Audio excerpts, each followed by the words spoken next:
Hi there and welcome. Been a little while, but I think today I have what it takes to just read Chapter 2 of Carmilla out loud. So, let's resume where we were, shall we? Carmilla by Joseph Sheridan Lefanu, edited by Carmen Maria Machado. Chapter 2, A Guest. I am now going to tell you something so strange it'll require all your faith in my veracity to believe my story. It is not only true, but truth of which I have been an eyewitness. It was a sweet summer evening, and my father asked me, as he sometimes did, to take a walk with him along our manor house's beautiful forest vista. General Spielsdorf cannot come to us as soon as I had hoped, said my father as we ambled through the landscape. He was, presently, meant to pay us a week's-long visit, and we had expected his arrival the next day. He was to have brought with him a young lady, his niece and ward, Mademoiselle Reinfeldt, whom I had never seen, but whom I had heard described as a very charming girl, and whose society I had promised myself many happy days. I was unspeakably disappointed. This visit, and the new acquaintance it promised, had furnished my daydreams for many weeks. "And how soon does he come?" I asked. "Not until autumn, I dare say," he answered. "And I am very glad now, dear, that you never knew Mademoiselle Reinfeldt." "Why?" I asked. "Because the poor young lady is dead," he replied. "You were not in the room when I received the General's letter this evening." I was very much shocked. General Spielsdorf had mentioned in his first letter, 6 or 7 weeks before, that she was not so well as he would like, but there was nothing to suggest the remotest suspicion of danger or death. "Here is the General's letter," he said, handing it to me. I am afraid he is in great affliction. The letter appears to me to have been written in distraction." We sat down on a rough-hewn bench under a group of magnificent lime trees. The sun was setting with all its melancholy splendor behind the sylvan horizon, and the stream that flows beside our home and passes under the steep old bridge wound through many a group of noble trees and past our feet, reflecting in its current the fading crimson of the sky. Footnote 5. Imagine it, reader, a river of blood.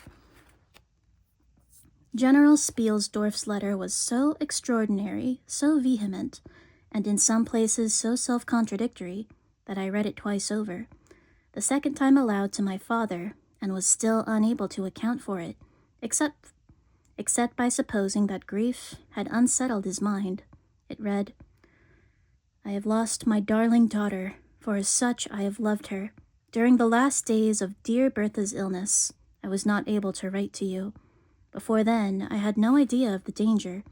I have lost her, and now learn all too late. She died in the peace of virtuousness and the glorious hope of a blessed futurity." Never seen that word before. "The fiend who betrayed our infatuated hospitality has done it all. I thought I was receiving into my house innocence, gaiety, a charming companion for my lost Bertha. Heavens, what a fool I have been! I thank God my child died without a suspicion of the cause of her suffering. She is gone without so much as conjecturing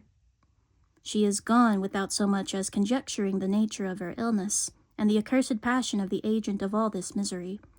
I devote my remaining days to tracking and extinguishing a monster. I am told I may hope to accomplish my righteous and merciful purpose. At present there is scarcely a gleam of light to guide me. I curse my conceited incredulity, my despicable affectation of superiority, my blindness, my obstinacy, all too late. I cannot write or talk collectedly now. I am distracted. As soon as I have a little recovered, I mean to devote myself for a time to inquiry, which may possibly lead me as far as Vienna. Sometime in the autumn, 2 months hence, or earlier if I live, I will see you. That is, if you permit me. I will then tell you all that I scarce dare put upon paper now. Farewell. Pray for me, dear friend." In these terms ended this strange letter.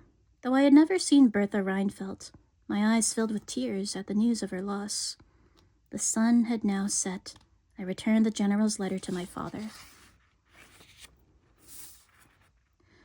It was a soft, clear evening, and we loitered in the gloaming, speculating upon the possible meanings of the violent and incoherent sentences I had just read.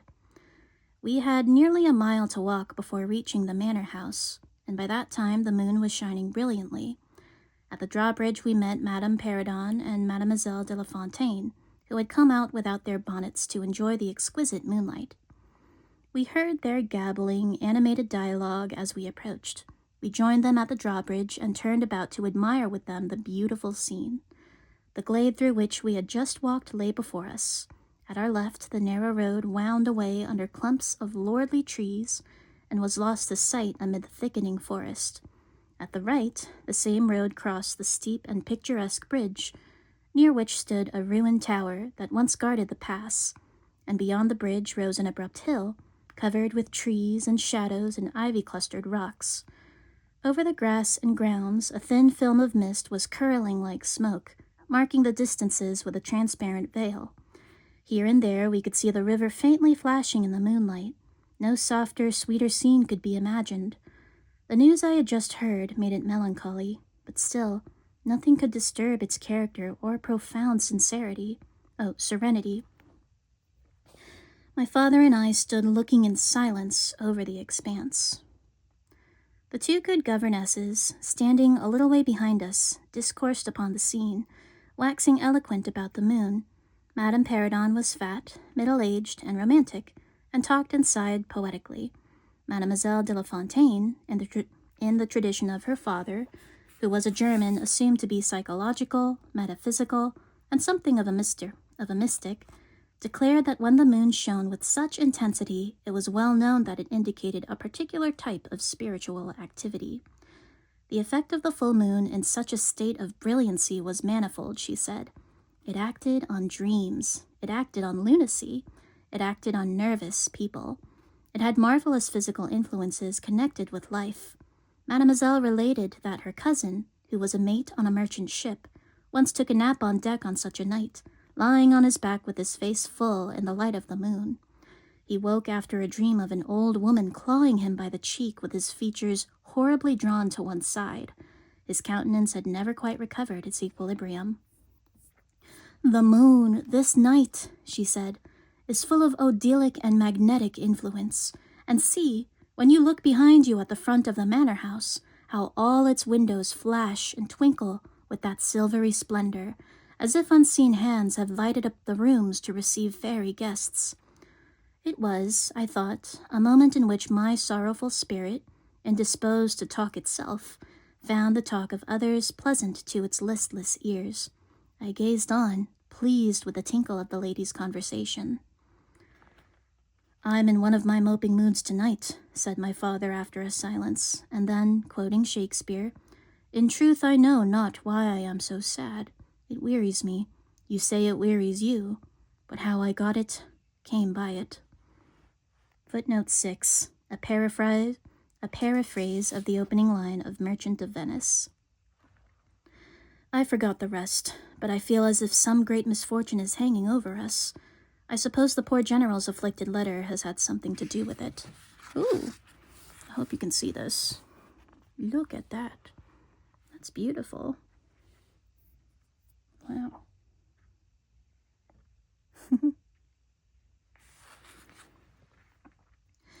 The sound of carriage wheels and many hoofs upon the road arrested our attention. It seemed to be approaching from the high ground overlooking the bridge, and very soon it emerged. 2 horsemen, then a carriage drawn by 4 horses. Yep. 2 men rode behind. It was the traveling coach of a person of rank, and we were all immediately absorbed in watching that very unusual spectacle. As the carriage passed the summit of the steep bridge, one of the lead horses took fright, and the whole team broke into a wild gallop together, dashing between the horsemen who rode in front and thundering along the road towards us with the speed of a hurricane. From the carriage window came a long and terrible scream.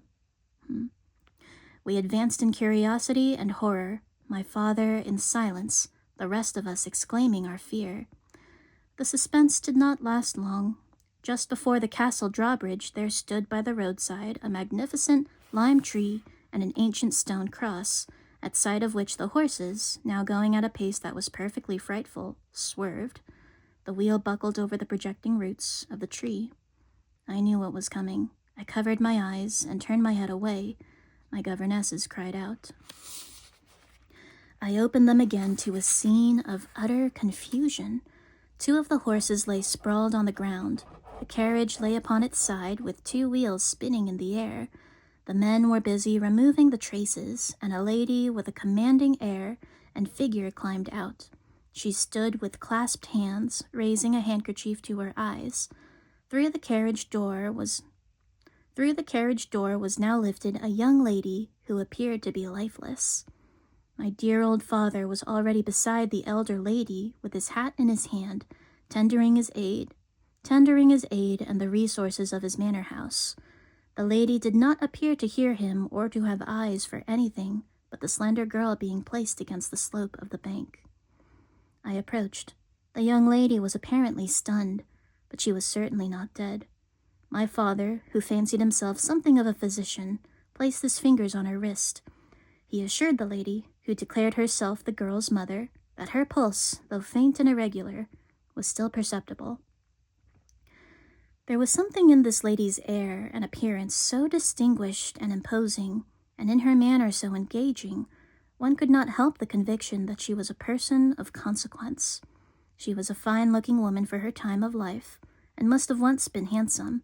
She was tall and pale, but not thin, dressed in black velvet and with a proud and commanding countenance, though now agitated strangely.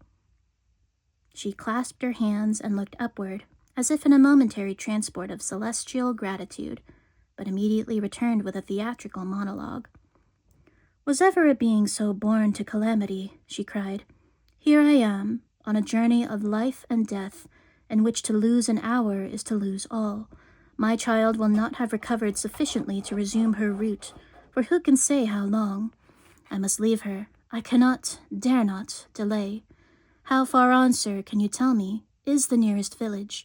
I must leave her there, and shall not see my darling, or even hear of her, till my return 3 months hence." I plucked my father by the coat and whispered earnestly in his ear, "Oh, Papa, pray ask her to let her stay with us. It would be so delightful. Do pray. If Madam will entrust her child to the care of my daughter and of her good governess, Madame Peridon, and permit her to remain as our guest under my charge until her return, it will confer a distraction and an obligation upon us, and we shall treat her with all the care and devotion which so sacred a trust deserves." You may hear Boba in the background. She's got the zoomies. "I cannot do that, sir.